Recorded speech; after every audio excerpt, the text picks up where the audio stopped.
Hello everyone, and thank you for joining. Welcome to today's webinar on climate change adaptation and resilience. This is the fourth and final in our series, Getting to Net Zero for Cities and Regions. Just before we get started, if you would prefer to join over the phone, you can select telephone in the audio pane of your control panel, and the dial-in information will be displayed. Also, you have the opportunity to ask questions to today's presenters by typing these into the questions pane of the control panel, and you can send your questions in at any time during the presentation, and we'll be collecting these and addressing as many as possible during the Q&A session at the end. And if we don't get a chance, we can follow up afterwards via email. Today's webinar is being recorded, and we will be sending out the recording afterwards for your reference. Okay, so I will now pass you over to today's presenters. Poppy, over to you. Thank you. Hello, everyone. I'm Poppy Potter. I'm an Associate Director in the Carbon Trust Cities and Regions team. So I'm really pleased to welcome you all today to this webinar on climate change adaptation and resilience. As of yesterday, we had about 177 people registered for this webinar, representing 24 different countries around the world. So thank you all so much for showing your interest and joining us in today's session. So, as Annie mentioned, this is the final webinar in the Cities and Regions series on getting to net zero. Previous sessions, we've talked about how to shape up climate strategies and how to create implementation plans to achieve deep carbon emission reductions over the coming decades. And today's session really gets us thinking about how our cities and regions need to adapt to a changing climate, and how will the decisions we make today on infrastructure, on investment to achieve those net zero plans and long-term investments over to 2030, 2050 and beyond, how will those decisions also make our cities and regions more resilient and fit for a changing climate? Next slide, please.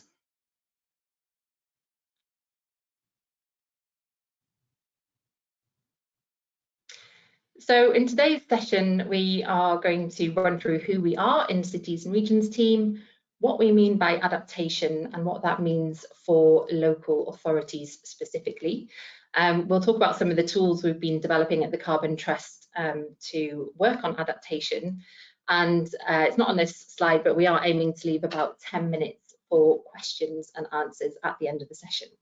So these slides are quite UK focused, and the majority of our attendees, I think, are based in the UK, but hopefully you'll find that the themes and content we're discussing in today's session will be relevant wherever you are in the world.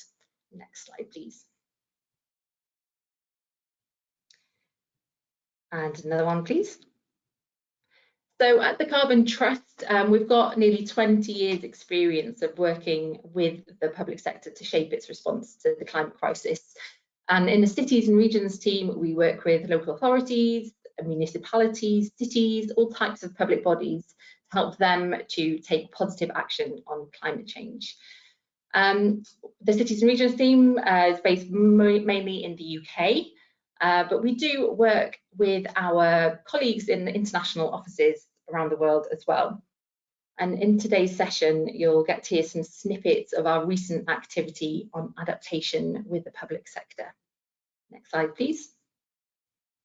So in today's call, the three of us from the Carbon Trust, there's me, Poppy, I'm head of the Carbon Trust in Wales, and my sort of interest in adaptation comes from having done a master's which focused on this area.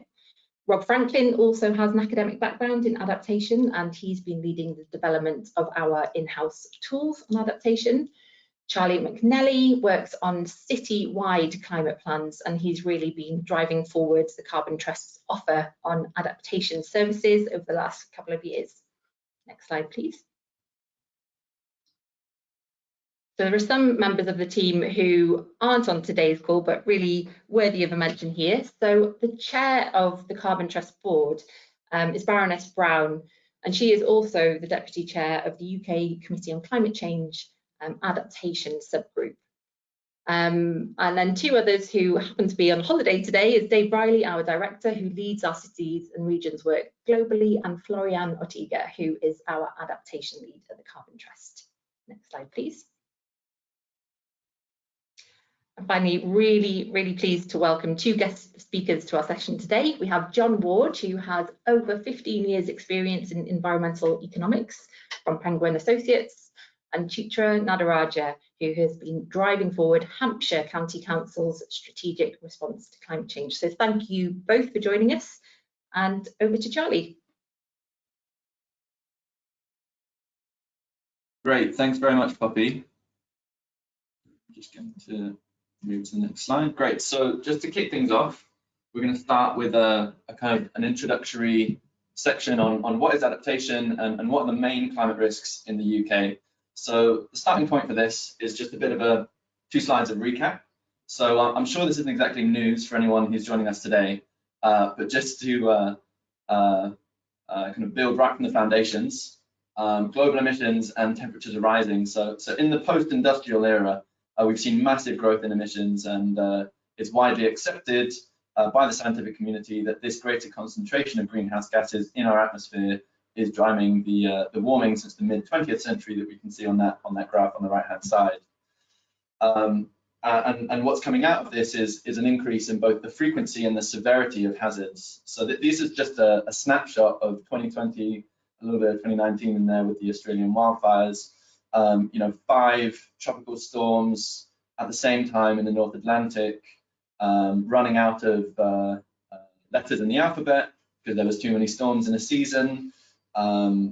We've all experienced in the UK an extremely hot summer followed by very intense storms, and a very cold July actually. And then in here in the middle, we've got the 2020 updated global risk report from the World Economic Forum. Last year was pretty dominated by environmental impacts, the boxes in green, but 2020 has actually seen a clean sweep in the top 5 global risks in terms of likelihood. And we've got extreme weather first, climate action failure second, natural disasters third. So clearly adaptation is got to be very high up the global agenda. Obviously, the one elephant in the room here is that this was published before COVID became a huge thing, so one can expect that 2021 is going to have kind of contagious infectious diseases right up there. But the dominance of environmental factors is evident in those green boxes over the last kind of 10 years, becoming very dominant. So starting with climate change and it's kind of two sides of the response. On the one hand, we've got mitigation, which is reducing greenhouse gases in the atmosphere. Ultimately, we're addressing the root cause of global warming. And then we've got adaptation, which is adapting to the climatic changes that result from global warming. And these two kind of elements, they're fundamentally linked. I mean, as this diagram on the right-hand side shows from the IPCC 4th assessment, the less money spent on mitigation requires more money spent on adaptation, and the less spent on adaptation, the more spent on the cost of the impacts. But whilst these are kind of often positioned as kind of competing, and a common argument that mitigation should be prioritized before resorting to adaptation, or that adaptation is some way kind of defeatist, it kind of misses some really important points, that actually these aren't competing but more kind of complementary. So first, really important to note that a degree of warming is already baked in. So even if emissions fell to net zero tomorrow, we'd see kind of 100 years of warming, probably more really. And additionally, and this one's perhaps for the cynics amongst us, as governments continue to struggle to agree to these required emissions reduction pathways and then enact them, adaptation's role is going to be increasingly growing. And secondly, these two responses, mitigation and adaptation, they're profoundly connected. So our new green energy infrastructure needs to be operational for 20, 50 years and beyond. And its effectiveness in decarbonising society will be hamstrung if it isn't resilient to the climate impacts that we know are coming. So this is just kind of a lovely visual representation of that. What is our low carbon infrastructure, our our big investments, our new shiny infrastructure we're investing in at the moment going to look like in 2015? Are we building it on floodplains? Are we making sure that we're taking a holistic and whole system approach to how we think about this?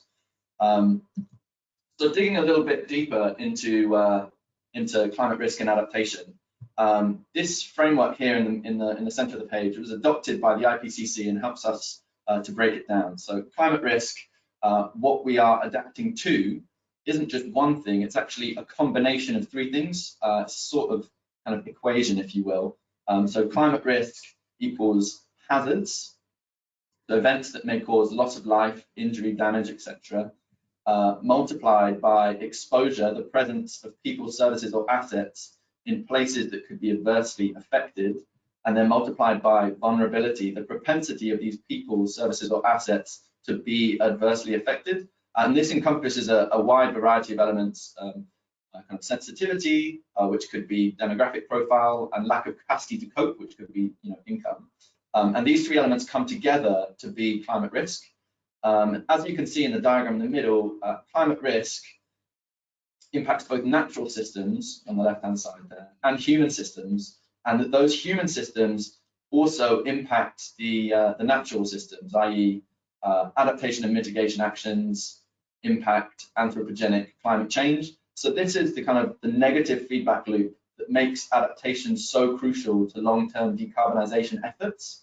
Failing to adapt, resulting in adaptation actions being less effective, resulting in more climate change, resulting in adaptation and mitigation actions being less effective. So adaptation is really, really, really important to our long-term decarbonization efforts. So now we've defined kind of the problem, let's define our response. So adaptation, the process of adjustment to actual or expected climate and its effects, and then adaptive capacity, which is the ability of systems, humans or institutions, to adjust to damage and, really importantly, take advantage of opportunities, as well as the kind of classic respond to consequences.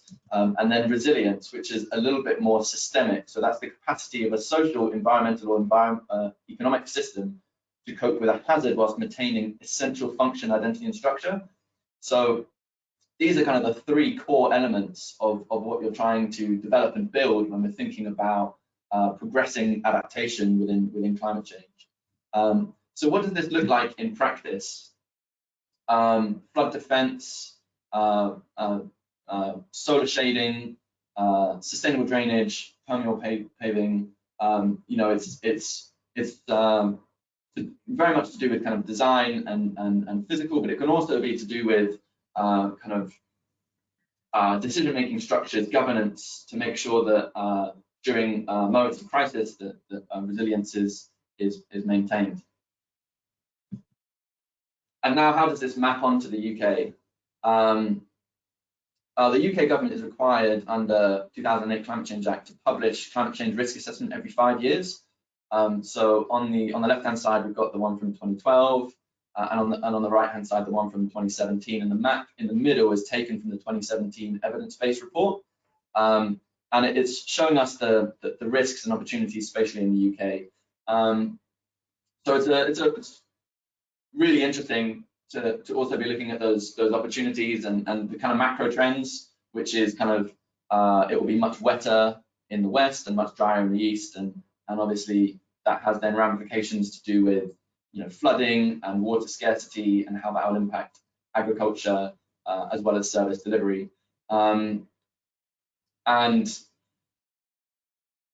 that, I think, is just a quick whistle-stop tour of what adaptation is and how it plays onto the UK. And now to dig a little bit deeper into how this affects the UK and actually how this affects UK local authorities economically, I'm very happy to hand over to John Ward, who's joining us, who hopefully can just unmute himself, and then I will be able to drive.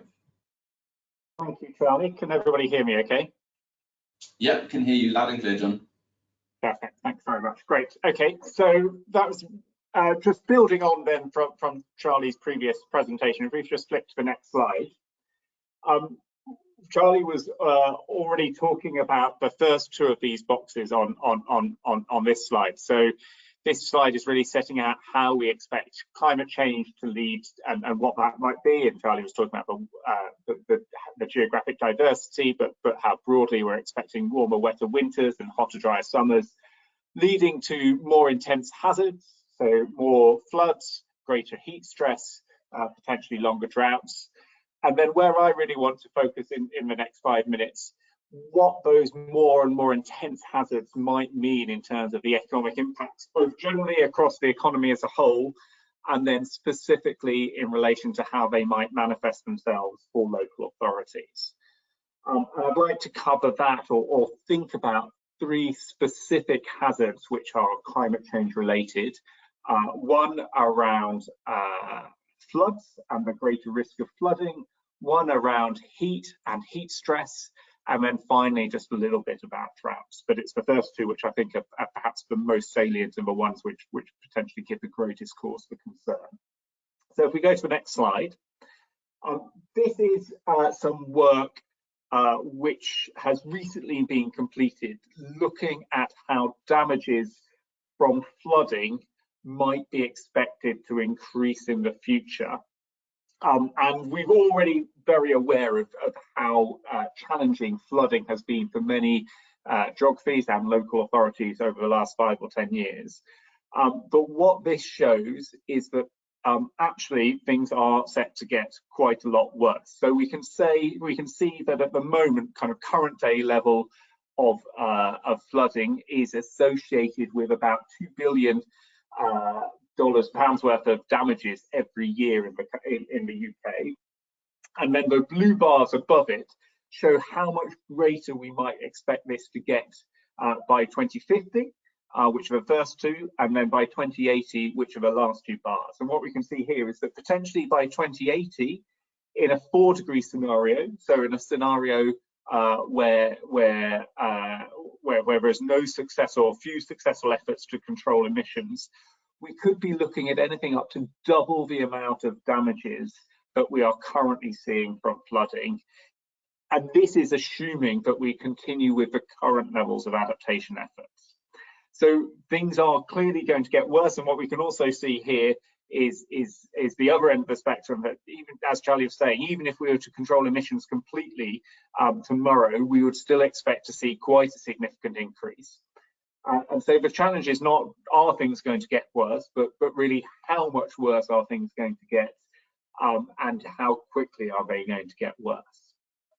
So that level of damage, if we just go to the next slide, we can see what that means across the country. So on the left-hand side here, we have the present day situation in terms of damages. More red is worse than yellow. And then in the middle scenario, we have what we think the world might look like in terms of damages by 2050 in a 4-degree scenario.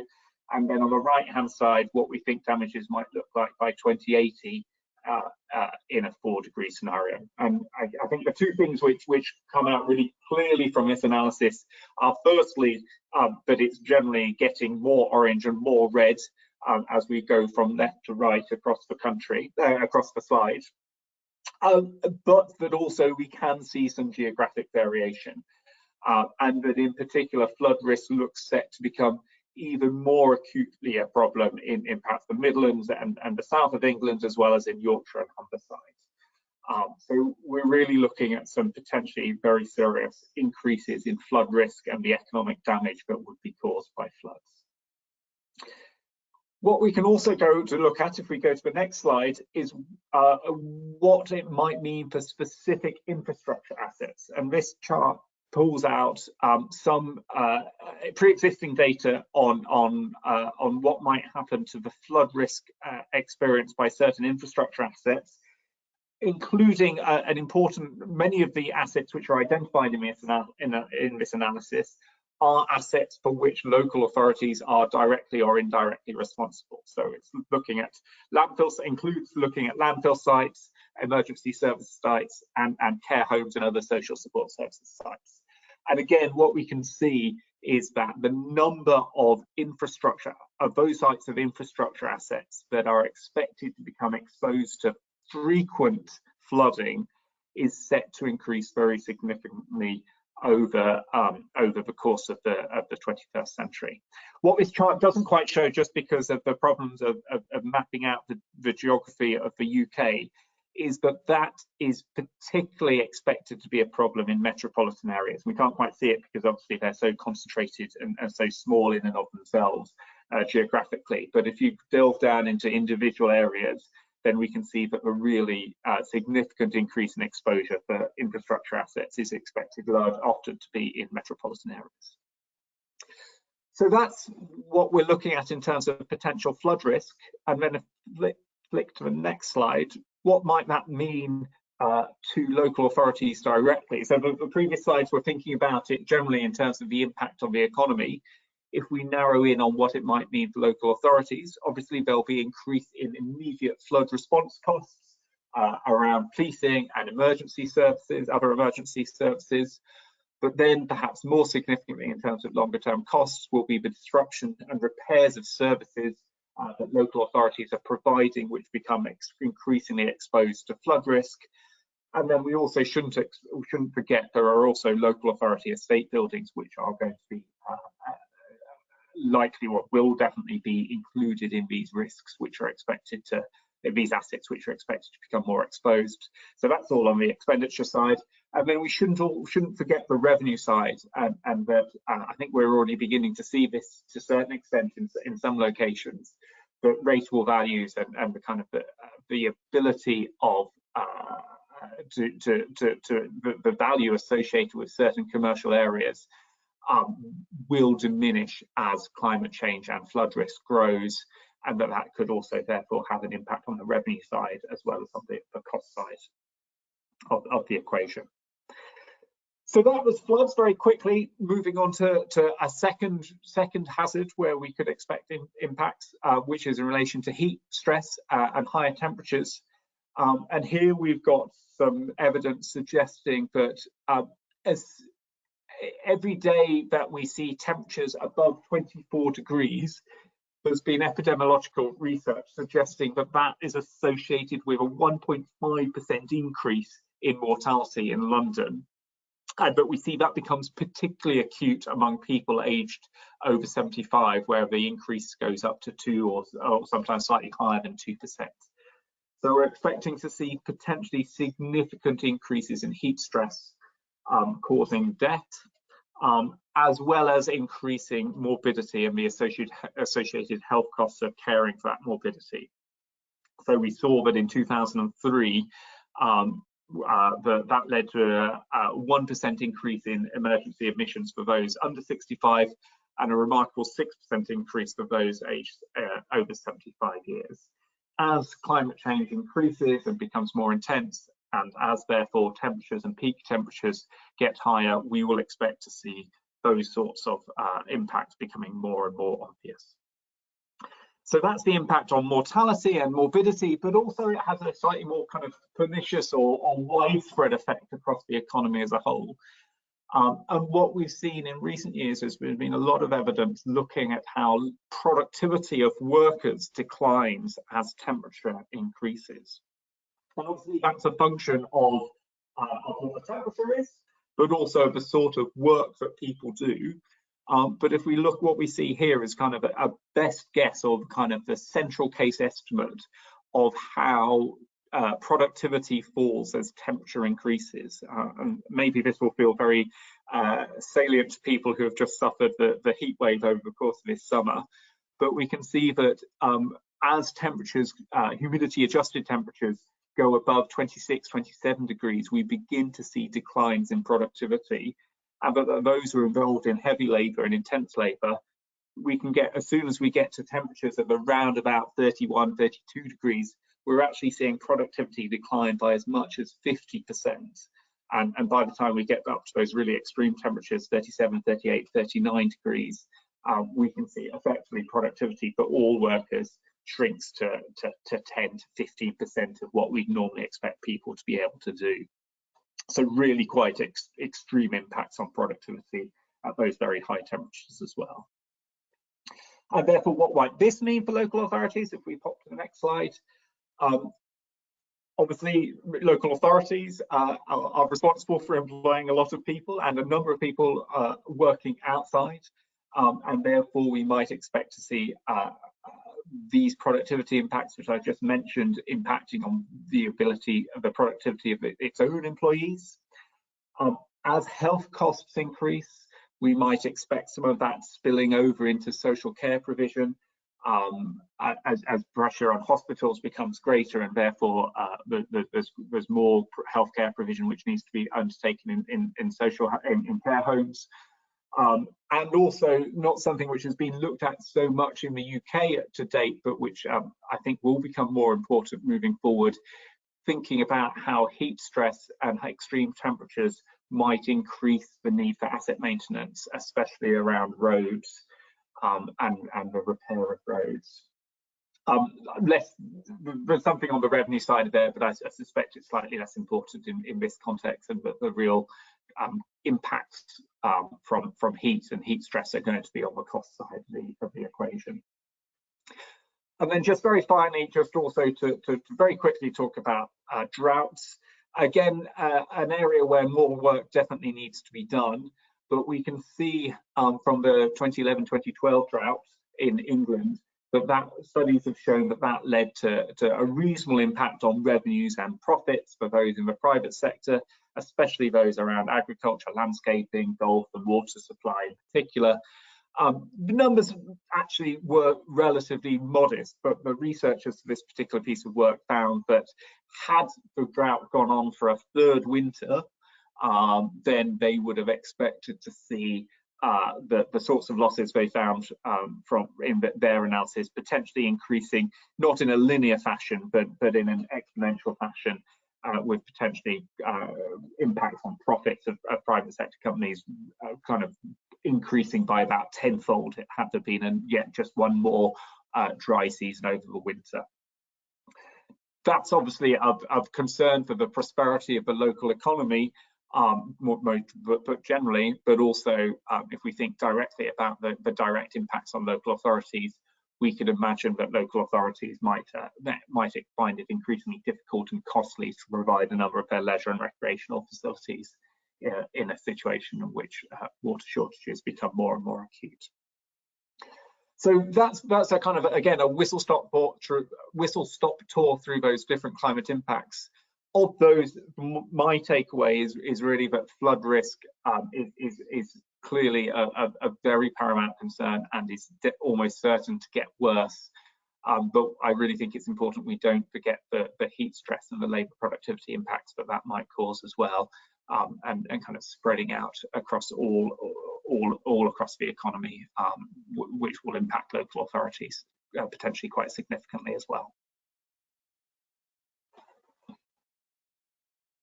Great, thank you very much, John, for taking us through those slides. So good morning, everyone. I'm Rob Franklin, and I'm a senior analyst at Carbon Trust. So I'm going to take you through the importance of adaptation at the local level across the UK in the next few slides. So we've introduced the concept of adaptation and provided an initial insight into how climate risks are likely to evolve across the UK. So next, it is important to consider the need for adaptation and explore really why local authorities across the UK should be considering adaptation across their local areas. So I'm going to go through three key drivers on this slide in particular. So the first driver for adaptation at local authority level is focused around strategic objectives. So adaptation and the adoption of adaptive techniques can actually play quite an influential role in supporting these strategic visions and objectives for local authorities. So if we take the example of where a council-led project or policy is climate resilient and has considered adaptation, this will help to ensure that longer-term objectives of the council are met in a more sustainable manner and may actually be less susceptible to stresses and external impacts coming from climate risks as well. Another key driver for local authorities to consider adaptation is looking at the overall cost savings that can be achieved from adaptive actions. So although there is an initial upfront cost to implementing adaptive techniques and actions, Actually, overall costs will be cheaper over time in comparison to a scenario where adaptation has not been addressed and the impacts of a specific climate event have largely affected a local area. So in this context, it's really important to think about the short-term versus the longer-term costs of actually acting on adaptation. And we'll go into a bit more detail in terms of how that can actually be analysed later on in the slides. Finally, focusing on adaptation and adaptive techniques can also result in a number of co-benefits being developed for local authorities and communities across the local area. So if we take the example of green infrastructure and the implementation of nature-based solutions, not only can these measures help to adapt to the built environment, they can also help to reduce overall levels of pollution across an area, subsequently resulting in wider health benefits to local communities and individuals. And that's just one example of the co-benefits associated with the adaptive techniques. So we've been through there some key examples of why local authorities should begin to consider adaptation at the local level. Now it's important to consider actually what is the overall role and responsibility of local authorities that they have in relation to implementing adaptive techniques at the local level. So generally councils are considered to be kind of key influencers across local regions and communities, and will often lead by example to ensure that both businesses and local communities are delivering services effectively at the local level. So through the development of corporate plans and policies, councils can set their own climate plans and policies to ensure that the effects of climate change across the local area are addressed sufficiently. This is then subsequently acted on across the local area and will play a key role in ensuring that communities and businesses adequately adapt to climate change. And so in some cases, local businesses and communities may not necessarily know the most effective actions to take related to adaptation. It is therefore the responsibility of local authorities through local plans and policies to provide that additional guidance on adaptation, which will help to ensure that adaptation at a broader level is embedded throughout the decision-making process across communities and individuals. Finally, local authorities also have a key role to play in protecting natural capital and supporting green infrastructure across the local areas in which they operate in. So local authorities must ensure that natural assets across the area are protected, they are valued and used sustainably in order to deliver a net gain in local natural capital.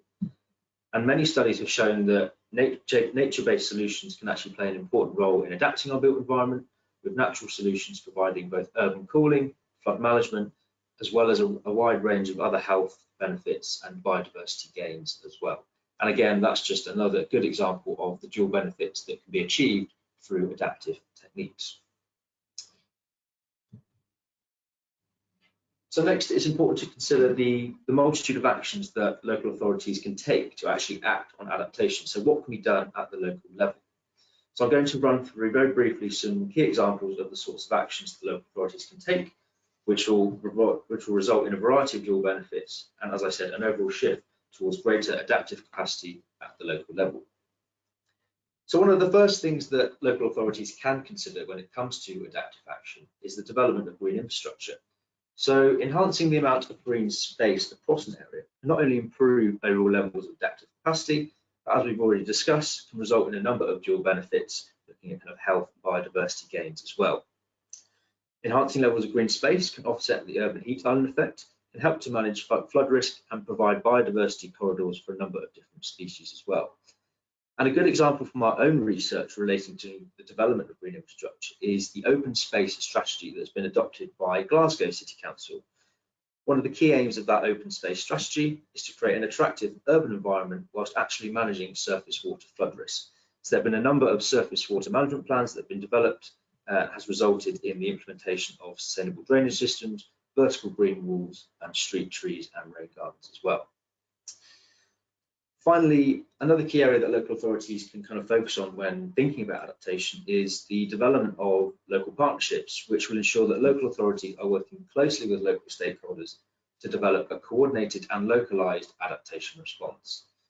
So involving key stakeholders in the decision-making process has been proven to be an effective way through which robust adaptive action can be achieved at the local level.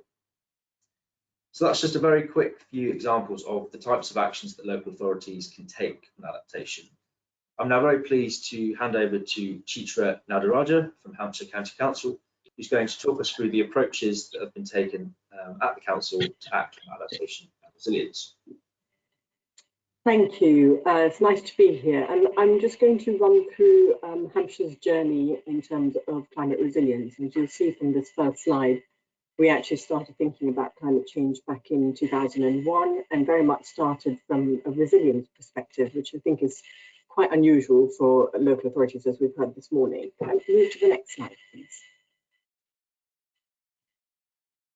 So this is the sort of timeline of our carbon reduction work and our adaptation work. Now, I've kind of started with 2007 on here because between 2001 and 2007, we were just doing a lot of work kind of familiarising ourselves with the climate impacts and trying to understand how the County Council was going to respond. You'll see that our carbon reduction work didn't actually start till 2010. So we've been working on climate change for a very long time, and I'll run through the sort of adaptation timeline in more detail, but this is just to sort of show that, you know, we've been on this journey for a while and we've now kind of almost restarted that journey very recently from 2018 onwards, and kind of culminating in a new strategy and action plan that we've just published in July. Next slide, please. So the way that we started our resilience journey was very much convened by our then leader, who really understood that climate change was already having significant impact in Hampshire. Flooding has already been mentioned as one of those areas. We're very prone to flooding, groundwater, as well as surface water flooding. So we have a lot of reasons why sort of climate change was an important issue. We've also seen obviously heat waves. We're a coastal authority. So there were lots of reasons why we felt that we should be looking at resilience more so than mitigation right back in 2008. We convened what was then called the Climate Change Commission of Inquiry, and this was really focused on bringing experts in to present to our members on how climate change was impacting on Hampshire and providing us with some advice on how we should respond to those risks and impacts. So essentially what came out of that Commission of Inquiry was a highlight of what Hampshire's environment, society and economy would be how it would be impacted by climate change and how we should start to be building resilience to those impacts. So that led to us creating the Climate Change Adaptation Action Plan, which was for the whole organisation. And to do that, we created a risk assessment tool, which I'll talk a bit about the update we've done recently with the Carbon Trust. So it really was about embedding adaptation across the whole authority, and we set up governance structures around it. We had a sustainability board. So it was very much driven from top down in terms of from the leader down to all of the departments, saying that climate change impacts was something that as an authority, we really had to take account of. And I think looking back now, we were definitely ahead of the curve and ahead of the thinking.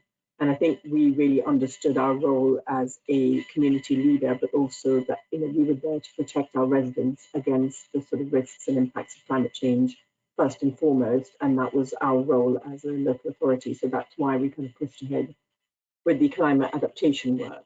Next slide, please. So we developed the action plan, which we monitored annually. We made sure that climate change was added into the corporate risk register as a key risk, which then meant that there needed to be actions taken to mitigate those risks.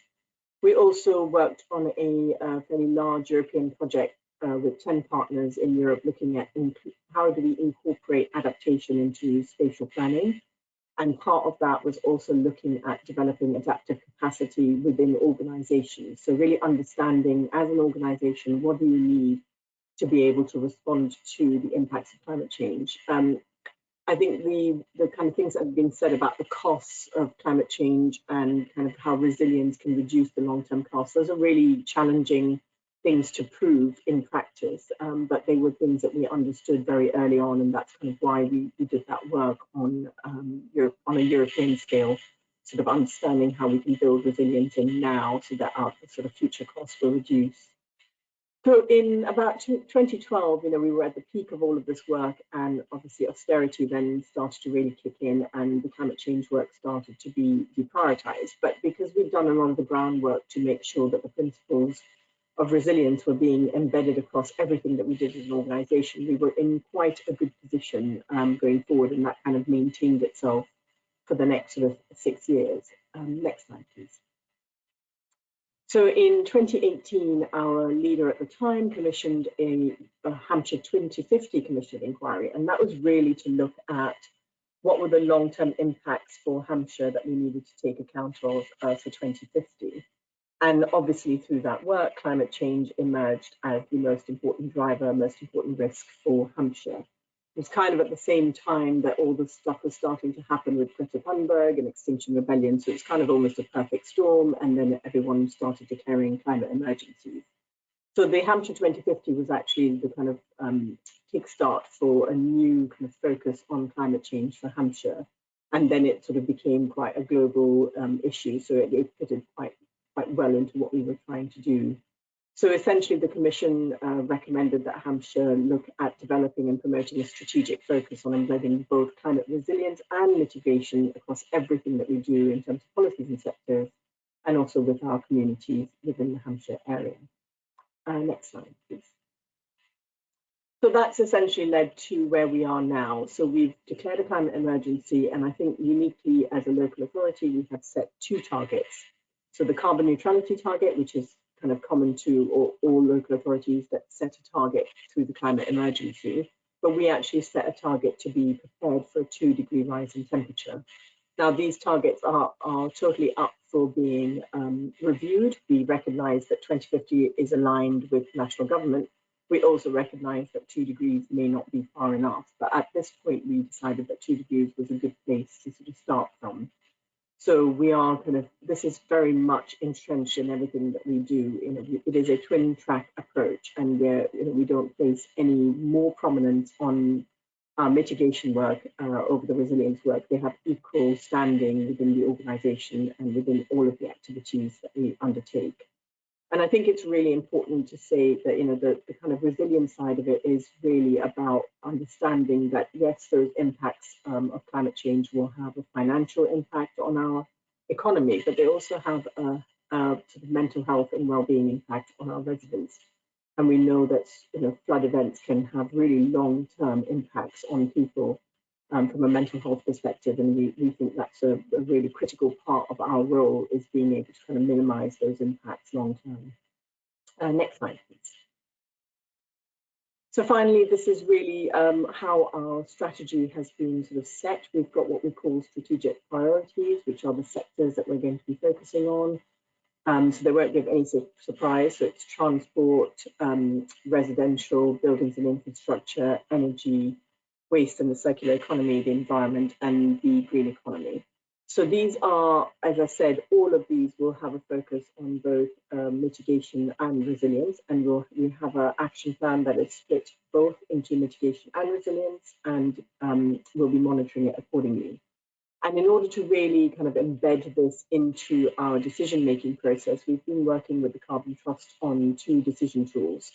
One for carbon and one for resilience. So the resilience tool is very much about undertaking an assessment for every single project that requires a key decision within the council, to understand how climate change will impact on those projects so that they can build in the resilience into those projects right from the start.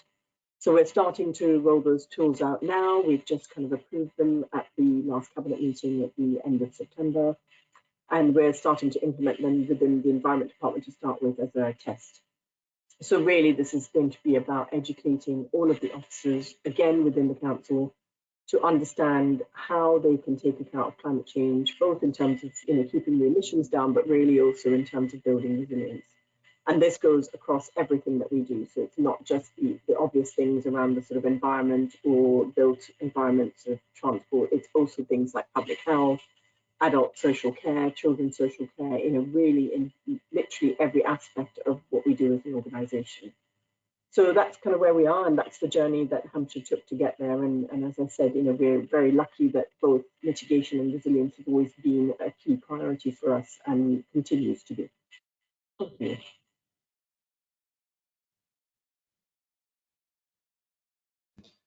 Great, thank you very much for that insight, Chitra. Really, really interesting. So the final section of this webinar is going to focus on how can the Carbon Trust support local authorities towards implementing effective adaptive techniques and adaptation at the local level. So I'm just going to hand over to John to talk about our economic cost of inaction tool. Very good, thank you very much. So just very quickly on this, this is a tool which we have been developing, first of all, for Hampshire, and it's very much a work in progress tool. But what we're looking at the moment is really trying to tackle two things. One of the ones was something Chitra mentioned in her presentation about sometimes it's very difficult to make the case for adaptation action or to convince people that actually this is a worthwhile investment. So a large part of this tool is focused on trying to understand what might be the damages that are experienced within the local economy and potentially by specific assets and costs which might be incurred by local authorities under different climate change scenarios and in different futures. And the idea is to try and put some sort of, try and bring together the scientific knowledge with the economic analysis to try and begin to put some sort of numbers around these things to build the case for action. I think it's very important to be open in acknowledging that there are a number of uncertainties around these sorts of estimates, and therefore the way we've been developing this tool has been around a scenario-based approach, reflecting the uncertainty about quite how impacts might emerge at the local level. But nonetheless, the intention is to try and make that case for action by demonstrating what the costs of inaction could well be.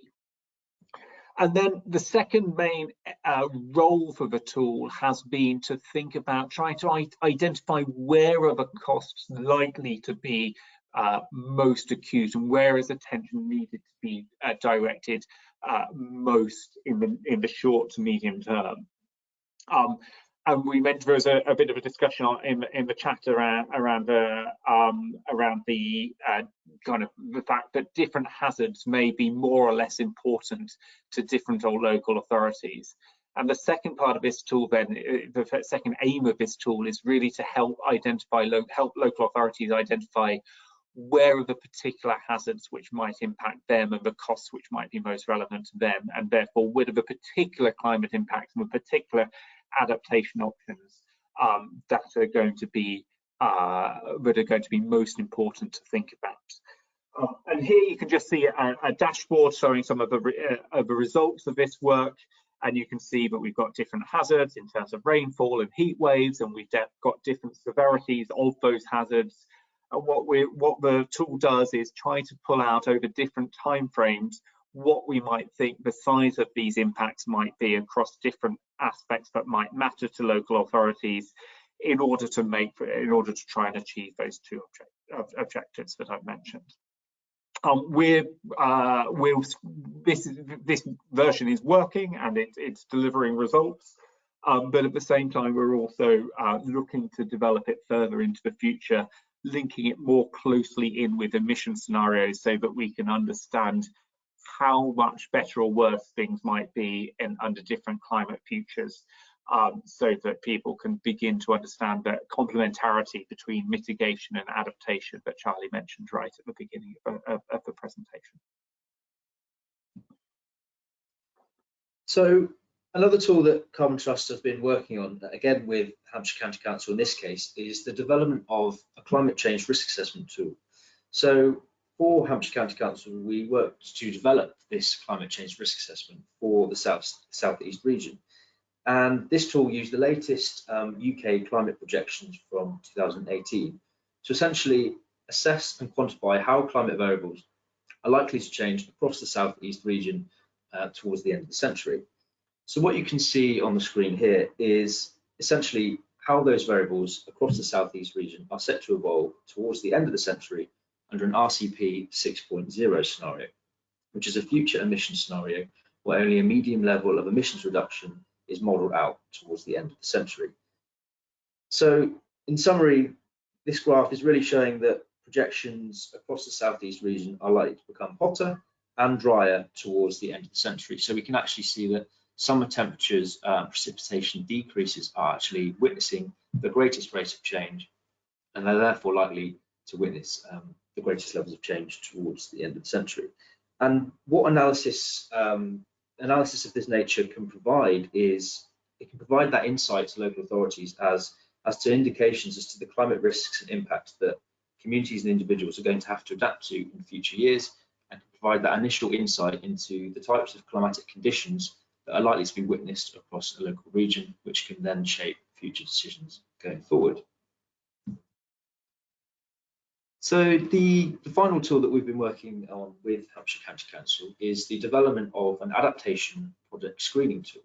Now, the predominant objective of this tool was to assist the council with key decisions relating to delivery and maintenance of new and existing projects that were being brought through the council. So what this tool seeks to do is it seeks to identify and assess the overall vulnerability and exposure of projects across the council, using those climate projections across the UK. And so really what we've been able to do throughout the development of this tool is identify specific elements of a project which may actually be more vulnerable to changing climatic variables across the southeast region using those projections. So the output on the right there on the screen is a project level heat map, which shows the overall vulnerability to specific climatic events of each project as well. And so the tool has been set up in a way that allows us to individually assess, score and rank projects based on overall levels of vulnerability. And what that does is it then allows the council to have a clearer outlook on the types of strategic actions and decisions that will be needed for these projects in order to reduce overall vulnerability and exposure going forward. So that brings me on to the final slide of this webinar, essentially. We've talked you through the tools that we have been developing recently. So broadly, in order to support kind of growing momentum and work focusing on adaptation and to provide that holistic level of support to local authorities to tackle climate change and adaptation, the Carbon Trust has developed a unique approach to delivering effective, locally appropriate support and adaptation and resilience. And so we've developed this framework that you can see on the slides here, and the specific approaches taken will of course vary on a project by project basis, but generally support provided by the Carbon Trust will broadly cover the following key themes. The first of which is based around scoping, and the essence of this support package is really understanding the scope of the project being focused on, and we can help to determine what adaptation targets should be set across an organisation and what actions will be needed to actually work towards those targets being met effectively. We can also look to develop strategic action plans and develop roadmaps towards implementation as well. So one of the main focuses of this work package is actually focused around kind of the identification, the appraisal, and then prioritization of adaptation projects and options for local authorities. So we can go through that exercise of identifying the appropriate actions and projects at the local level, which will help adaptation targets to be met as well. Finally, we can look to accelerate that delivery towards effective adaptation at the local level, and we can help to develop bespoke implementation roadmaps to ensure that action plans are implemented effectively as well. So if any of these areas are causing any issues and are being struggled with at the local level, please do get in touch with us using the contact details on the slide, and we'd be happy to provide a bespoke quote for you. So I'll leave it there, and we can open the floor up to questions for the last 5 minutes. Thank you. Thanks, Rob. That's great. Yeah, we've had quite a few questions through. I don't suspect we'll have time to answer them all, unfortunately, but if you do still have questions, please keep submitting these and we will be able to respond to you via email if we don't get a chance now. Just to kick things off, we had a question which was, how do you get people to be serious about adaptation and engage them when there are so many unknowns and the cost savings are difficult to quantify?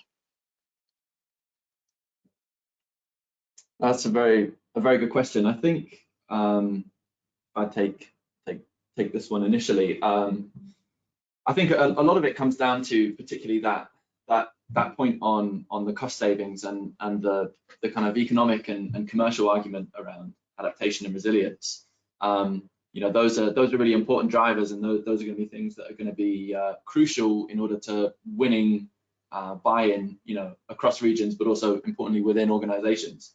And I think that kind of ties back to looking ahead, looking to the future picture, and looking at adaptation as an investment that has a return, and that return is avoiding future losses. And it's trying to identify that, yeah, that there is actually that future revenue stream from adaptation projects. You know, it's not maybe as obvious as you might get from things like renewables, but it is there, and that the case really can be made, and making that kind of an economic case alongside the co-benefits of, you know, health, well-being, etc., is really crucial to starting to kind of win people over. I think the other thing I would very quickly add to that, which I entirely agree with what Charlie said, is I think often it's a lot easier to motivate action for climate impacts that are clearly already being experienced today, and where we might think that climate change is very likely to make them worse, or we're very certain that climate change might make them worse, but where we don't have to worry about making the case that this is only going to happen in the future, but we can say, clearly demonstrate that as of today, this is already a problem and it's only going to get worse. That's the kind of the much easier case to make than asking people to say, well, 10 years down the line, we think this is going to be a problem. Arguably, we should be trying to make decisions around, or encourage decisions around both of those, both the things which are problematic today and the things which aren't so problematic today, but which could become more problematic tomorrow. But I think I often find, and we often find, that the entry point is often much easier where we can see clear, present and acute challenges as of today. Great, thank you both for that. Another question we had was around local authorities being at different levels of understanding of the issue. Do you see much growth in the level of action taken in the last few years? Yeah, I can talk to that. I think certainly from kind of our experience of working in the adaptation space, it certainly seems to be a kind of a theme that's, you know, coming more and more kind of important for local authorities. And we are aware of kind of DEPT, which is a group, a local authority group that do meet and, you know, specifically focus on adaptation at the local level and discuss kind of best practice adaptation as well. So yeah, we are aware of kind of, I guess, the increasing agenda and importance of adaptation as well. Yeah, I think you know, initially under the government, there were some statutory requirements for climate risk reporting, and those were removed, and there was potentially a lull in interest and action. But I think as the broader climate emergency question has been placed back on the table very strongly, you know, we've seen a whole wave of climate emergency declarations and the wider climate emergency movement taking off around the world. As the mitigation side has really grown in strength, it's kind of brought with it a reassessment of the position of adaptation and a reassessment of that importance in taking a holistic view. And that's a really great change that, you know, we've definitely seen over the last year and a half of people looking at how we can blend these two things and make sure that you know, the mitigation actions that are being taken will last for the cause. Can I just add that I think also with the green recovery element of COVID, adaptation is also becoming more and more prominent in that. So they sort of build back better, but build back in a way that's more sustainable and more resilient. So kind of understanding that, you know, if we're going to restore parts of our economy without taking account of the possible future impacts of climate change, that's not actually a good investment. And it's not sort of something that we want to be promoting. So for me, I think adaptation is becoming sort of just an inherent part of talking about recovering and, you know, building this sort of green economy. And I know the green economy is always referred to as the side of sort of reducing emissions, renewable energy, but there is also an element of the green recovery which is about new technologies linked to resilient infrastructure, you know, resilience being built into everything that we do. So there is an opportunity there as well. Great, thank you everyone. Unfortunately, we are just over time now, so I think we will have to end things now. But if we didn't get a chance to answer your question, we will try and follow up by email, and you can always get in touch with us directly with the contact information that's on the screen now. But thank you to all of our presenters today, and thank you for everyone joining.